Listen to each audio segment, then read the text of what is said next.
Welcome to Sinister Heroes. I'm your host, Danny Iniquitous. Thank you for tuning in. If you're new to the channel, this is a channel about Dungeons and Dragons, where we try and take a darker tone with everything we do here. So if you like edgier kind of content, hit that like and subscribe button. A big thank you to our Patreon supporters. We love what you do for us. Thank you so much for supporting the channel.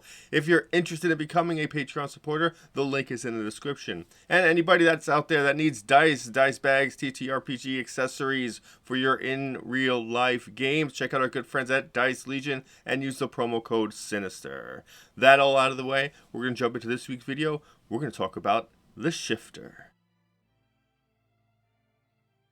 So the Shifters come to us from Eberron, rising from the last war. They are a very lore depth species. They come from those who have been were-touched. So your werewolves, your wererats, your wereboars, whatever you can think of in your own creative mind works for them. They do actively shape-shift. They are shapeshifters. They have a great story that I won't dive in too much about, but if you really are interested in them, their history and how they evolved in Eberron and their dealings with the other people there and their culture is amazing. And some of the few things we'll touch on and probably mention is they are loners. They are very, very strong-willed. They believe in being self-reliant, so they don't believe in forming these giant tribes and needing each other to survive. They do really well on their own. And since they're mostly humanoid and they look mostly like humans, they tend to slip into society pretty well, though most people will be able to tell that they do retain some sort of bestial features. Your base ability scores are pretty average. You are a medium-sized creature. You do have 30 feet of movement.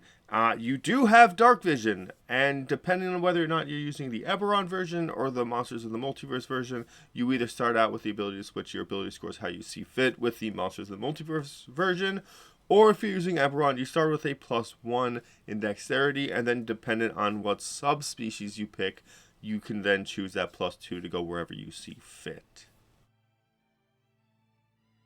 Bestial instincts. Channeling the beast within, you have proficiency in one of the following skills of your choice: acrobatics, athletics, intimidation, or survival.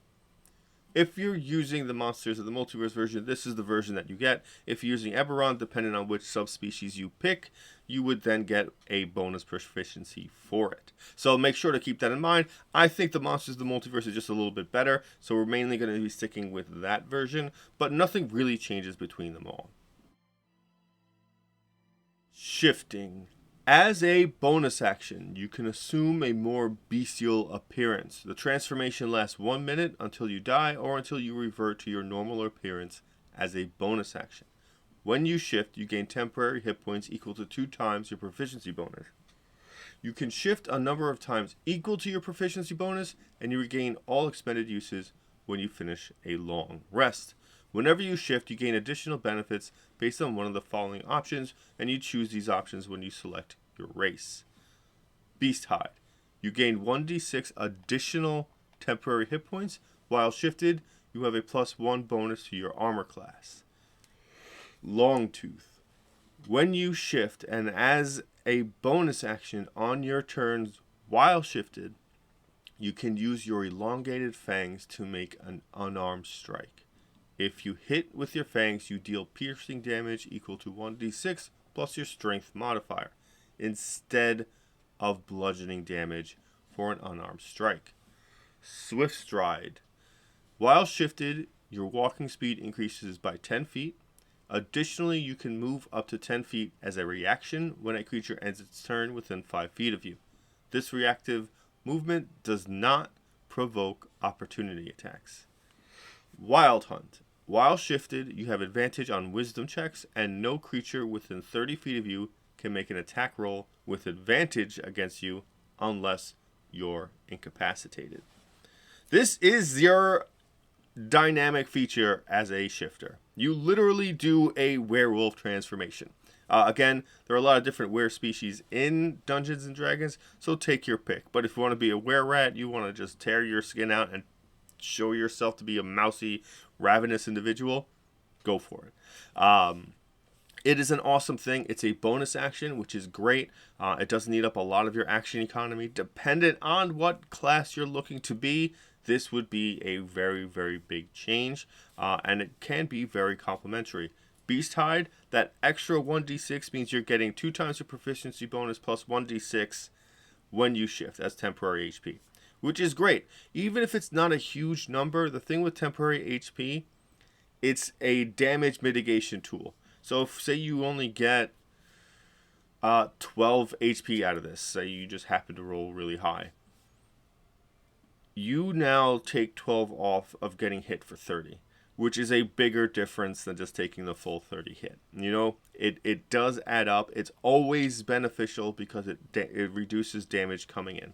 That one additional bonus to your armor class is great considering how rare AC is and how difficult it is to gain abilities that give you that. So this ups your AC. If you really look at armor class as 20 being really, really high without a lot of magic items, this is a big deal because armor class really doesn't go up past maybe 24 unless you have special skills and abilities, which is really hard to gain, and you have to build your entire character kind of around to get. This gives you a nice quick one, and that makes a difference. It does, because 20 is plate with a shield. You know what I mean? Like, that's very, very useful. Longtooth is your more offensive nature, because you can use that as a bonus action on your turn when you shift, and every turn after that. It's 1d6 plus your strength modifier. It is an unarmed strike, so if you roll a monk, guess what changes with your martial arts die? This does. And guess what also means you can use your dexterity because you're a monk and you can use dexterity for unarmed strikes. Right there, works very, very well. If you don't have a bonus action to do, this compensates very well. If you're a beast barbarian, which this is kind of just built hand in hand for, you don't need great weapon polearm master, because you can use your bonus action whenever you shift to do 1d6. And as a beast barbarian, that's going to go into a magical attack anyway, and it's going to be a strength modifier attack, so it gets all the rage bonuses. So now you're doing that and you're saving yourself a feat. It's built so perfectly specifically for that class mixture. I think it's just made. And also you're going into like a super transformation. Like maybe this shift would be like your halfway point, and then your bestial rage is that full-on feral version of your were form, which I think works perfectly well. Swift Stride, if you're a rogue, this is a powerful skill. I think you get this skill as a scout rogue.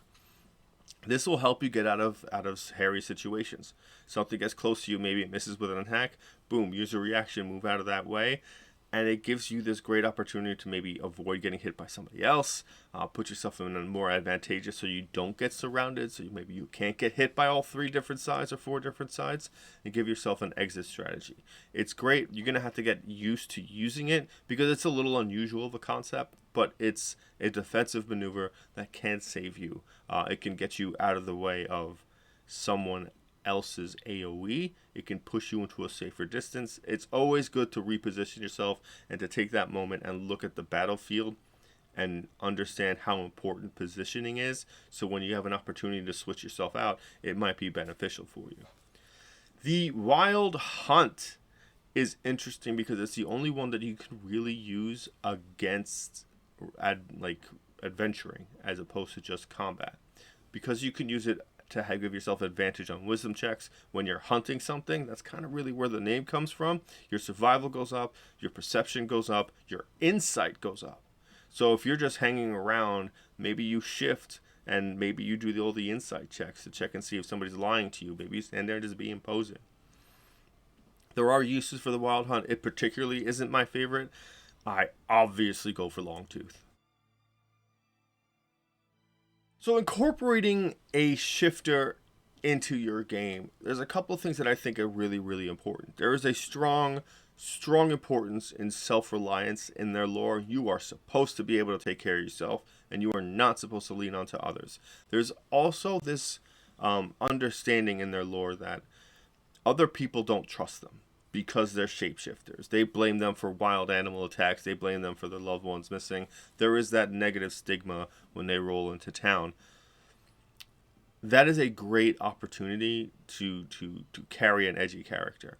It gives you that reason to have opposition to where you are, that reason to be a little hungrier, a little aggressive, or, to really dive into those kind of powerful negative emotions to really reinforce your character. If you want to be like an outlander, like you want to just wear a leather jacket, ride a motorcycle, and be a werewolf screaming in the night, this fits right into that wheelhouse.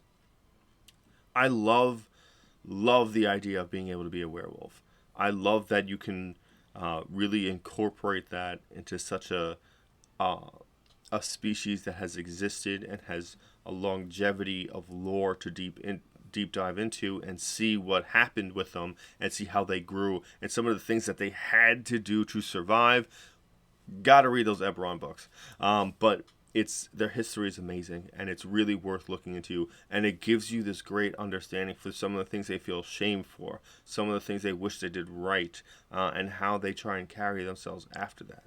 It's a splintered species. They don't have their own homes. They don't have their cities where they all dwell in. They kind of just scattered out into the world because they are forced to be self-reliant. They're taught that you don't have family. Like your friends that you make along the way, that's your family. That's your pack.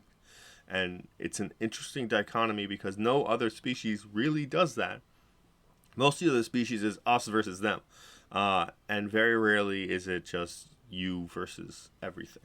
And it sets up this great kind of like edginess to your character just right off the bat. And I think that's very exciting. And I think if you really, really, really wanted to dive into it, it sets up so well, and the lore behind it makes it so easy to transfer this into anything beyond the Eberron setting, into any kind of homebrew, because it's so universal, the kind of understanding you get from them.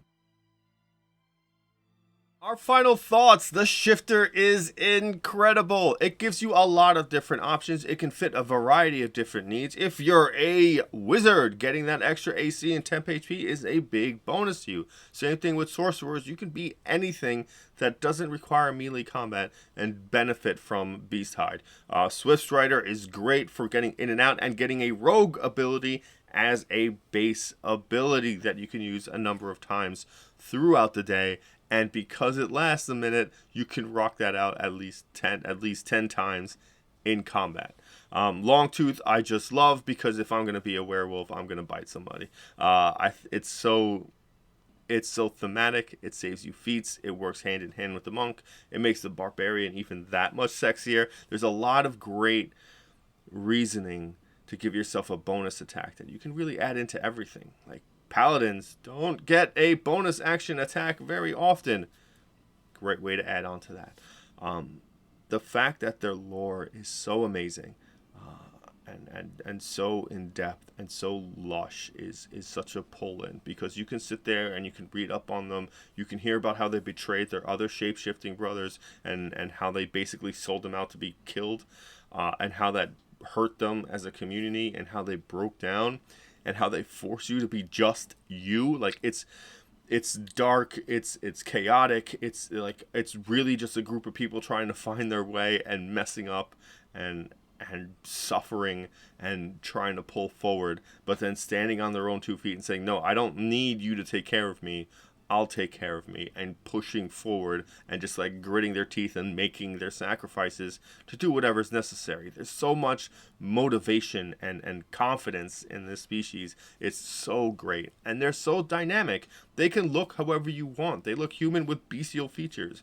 The severity of that bestial features, it's all up to you. You want to really look like someone who's just barely made it to the human category, great. You want to be just a little bit more pulled back in that aspect. Maybe you're just hairy and you're just like, you have like, big elongated arms or something like that. Like, that works. Like, you can design your character so freely, and it works so well. I think there's a lot of great creativity to be brought out of the Shifters, and they're a strong species. Like, you should realistically see them more often.